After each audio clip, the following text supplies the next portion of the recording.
Enemy care package inbound.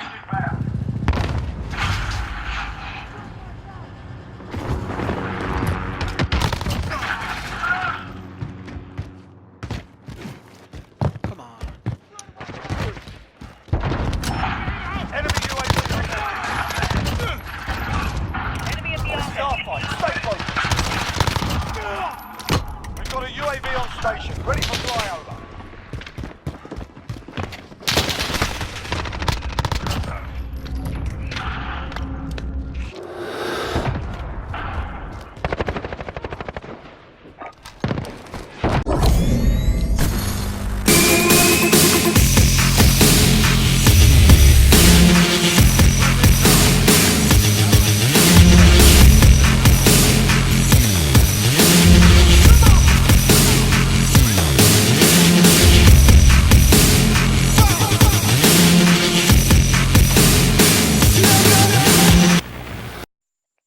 Hey yo, what's up everybody?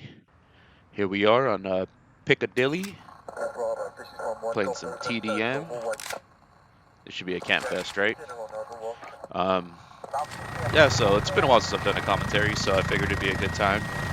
Game's in a lot of people's eye in a bad state right now, so we'll probably touch a little bit on that. But anyways, this gameplay, I'm currently working on getting my MP5 here, armory weapon, so the last challenge I need is to get some kills with my kill streaks while using kill chain. So I figured, hey, why not try to get a gunship on TDM, right? Good luck with that. But I do end up getting it. I end up using a little bit of double tactics here. My preferred gameplay is I kind of like to move around and rush, which is not the preferred gameplay for most people in this game because this game is very camper friendly. But yeah, I end up using my rushing tactics to get a VTOL and then let my VTOL, and then just camp out a room and let my VTOL get the last 4 kills I need to get the gunship. So that's the only way I could get high kill streaks in TDM in this game, unfortunately. So state of the game. Yeah, like I said, it's very camper friendly. Me myself, I don't mind it too much. I do actually like the game. I just think it could use a few changes. Just to me, it's very minor changes. Yeah, like everyone says, the footsteps could be a little bit quieter. I don't really have a problem with how loud they are. I just wish it was quieter when you're crouch walking. My second complaint would probably be the maps. I feel the maps are just way too big. I don't mind big maps, but the thing is, you have to keep the action close by. I just feel like every time you die on one of those maps, you just have to move so far to get back into position. One of my strengths in this game, I always felt, was just map knowledge, or being able to counter where the other team's at. In this game, I've lost a lot of that. I just feel like if on some of these maps, if they just cut out like a good quarter of just the outer range of the map, it would make a huge difference. There's plenty of buildings and things that we could still run around in and have fun on. Like, one of my favorite things to do is when I would die, I would kind of watch the kill cam, just watch the position of the enemy, and use that to my advantage for my respawn. You know, try to find a counter route, a flank route, or even just, you know, set up with my team, you know, according to where they're pushing through. This game, since a lot of players just camp, for you to get back over into position where you could like hit the other team, it just takes so long, especially if you have to traverse all the way around the edge of the map to get to the counter route, or just to get back into position or back into the action. You just have to go so far, and I feel like that's one of the things that are lost in this game currently right now. And I guess my third and final complaint, it's the score-based matchmaking. To be honest with you, I don't think it's as bad as people make it out to be. I just think a big problem of it is just the player base. It's a lot of what they like to call the new players, you know, newer players, the bad players, kids. They're not going to like the slower gameplay. They're not going to, you know, appreciate the tactical side of things. They want to run around and do their emotes and their, you know, Fortnite stuff. You know, they're not going to stick around for this, you know, 5-2 gameplay where they just sat in a room and let people run into their place. They're not going to. So, you know, and when you listen into the lobbies, all you hear is grown-ass men in there. You don't hear any kids. So I don't think it's so much the score-based matchmaking. I think just the competition out there is a lot better. It's just the player pool that's out there. If there isn't shit players out there, you're not gonna have shit lobbies.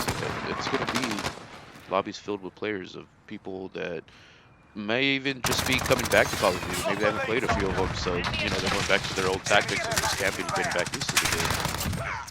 I don't know. I'm not a developer, but this is me just speculating and kind of just putting my opinions out there, anyways. And just to close this thought about score-based matchmaking, I feel like it's working. I think it works. Currently, my KD is slightly over 1, and that might have kind of bothered me in the past of other Call of Duties where I used to kind of try to get higher KDs. But the way I see it is, as long as I'm over a 1 KD, because I mostly play TDM,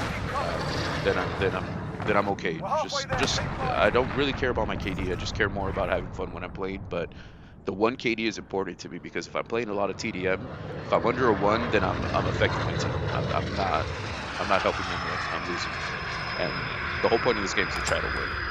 So I feel like the 1 KD is actually proof that the score-based matchmaking is working in this game, where I'm getting an even balance of competition. There's some games where, yes, I have, you know, like this one, I think I go 24 and 8 or something like that. And there's games where it's the complete opposite. I go 8 and 24. I could probably slow down on my deaths, but if score-based matchmaking is going to, you know, pair me up with players that are equal level to me, then I'm trying to do my best to score as much as possible. So I'll get put into lobbies where people are coming around and trying to score points as much as possible. That's my view. So my thought process behind it is, if I score higher, that means I'm going to be put in a pool with players that move around and score higher. So I don't know. I'm just kind of trying this out now. I'll see if it does make a difference. But I notice when I do play by myself, I do get put into lobbies where people move around a lot more. When I play with some of my other friends that have higher KDs than me, I notice I get a lot more of the campers and things. So that's just my point of view of it. By the way, I finally get my gunship here. Oh man, the gunship is so awesome. It's so nostalgic. It had been so long since I used one that I had even forgotten how to kind of switch between the weapons. But once I get that down, I finally destroyed a few of these guys here. But yeah, I really enjoy the gunship. It's fun to use. I think I may keep running this kill streak for a while just to keep playing with this thing. But anyways, I ran out of editing room, so I gotta wrap this up here in one take. Yeah, just to wrap it up, I'm enjoying Call of Duty. I'm having fun playing it. That's the most important thing. It definitely does need some work. Oh, this guy destroys me. But yeah, I hope the player base comes back. We start getting some more pub stomping lobbies, which I thoroughly enjoy. But hey, I don't mind the competition. If it takes a slight adjustment, almost every Call of Duty has an adjustment to it. Like I remember even in World War II, I actually really enjoyed the way the game was in its first state that everybody else hated. So I kind of always just go against the grain as far as opinions about these games. Like another example is I loved Ghost, Call of Duty Ghost. Everyone hated it. So hey, here's another opinion out there. As people like to say, everyone's got an opinion, just like assholes. So. I don't know where I was going with that. I only had one take to do this, so no more editing, so this is staying. Anyways, this is your boy Shady. I'm out. Keep it tight. Friendly UAV overhead. Enemy in the courtyard.